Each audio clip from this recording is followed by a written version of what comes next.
All right, now we're going to finish up our little gestural animals with some details like toes and fingers and fur. All right, so the first thing I'm going to do is I'm going to show you how to just very quickly how I like to approach fingers and toes. Handy dandy Sculpty tool. All right, and then I'm just going to outline right about where I want his fingers to be. All right, so I've just made some really easy little tick marks. And then once I'm sure I like where that is, I'm going to take this tool and I'm going to, let's see if we can't get this closer, and I'm going to start carving and taking clay out. So I'm making a little valley right where that line is. See how I've used that? All right, and I'm going to do that at each toe, or in this case his little bare fingers. All right, see that? And then I'm going to just very carefully shape it.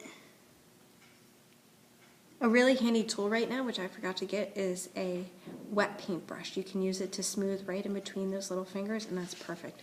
But you can see how now we're starting to get some definition for his fingers, and that's super. All right, and I'm just going to spend a little time shaping them, making them look like fingers. All right, and then I would do the same thing for his toes. All right, so on his toes, I flattened his foot a little bit. There we go. Just got to reshape his foot a little bit because I flattened it when I was making his face. Oops. All right, so for his foot, I like to sketch out the little, you know how they have those little paw prints? All right, sketch out his little paw print. There we go, just like that. And then use the curved end of this tool, again, just to carve out a little around it and raise that paw print. And that's how I make them stick out and look like proper little paws. Or you could always even take a little bit of clay and add it onto that spot to make it pop out too. All right, see how that's working? All right, and then of course he's got toes there, so I'm going to use my little scraper tool to take some of that clay out, and just like I did on his hand, I'm going to carve his toes. All right, and so that's how we get a barefoot. Now you're going to spend more time finessing the details. I know you are, but since this is just a quick video, I don't want to spend a whole lot of time working everything to the T. All right, so the next step is going to be fur. Now this is pretty daunting for a lot of us.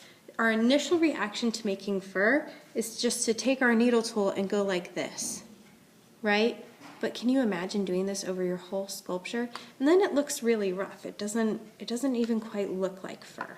So I'm going to let you in on a little artistic secret, and that is, as an artist, you have what's called an artistic license, which means you get to make choices about what you do and don't do, and how you can kind of fake it until it looks realistic. So I don't actually go over my whole bear with texture. All right, you'll notice, look, this is pretty smooth, right? But at key focal points, like the joints and the hands, all right, or on his back here, right around here, right along his spine, I did do fur because that's where people look and notice that texture. All right, so I'm going to switch tools here, and I'm going to grab my handy dandy wooden tool. All right, this is really great for fur texture. So what I would do, all right, is I would start by taking this back end of the tool, all right, and you want to think about the direction of the fur and just making little marks right in there about the direction of what the fur would be. All right, so I'm just going to go through like that. And right around the joints, you can imagine that's where the fur gets smaller, right? So I'm just going to do small fur. All right, see how that looks? All right, and so I'm just doing a little bit of that texture. All right, getting a little bit of that directional fur over him. All right, and you can go as deep or as thin as you want. See how that really kind of makes it stand out. I take my finger over it to smooth it.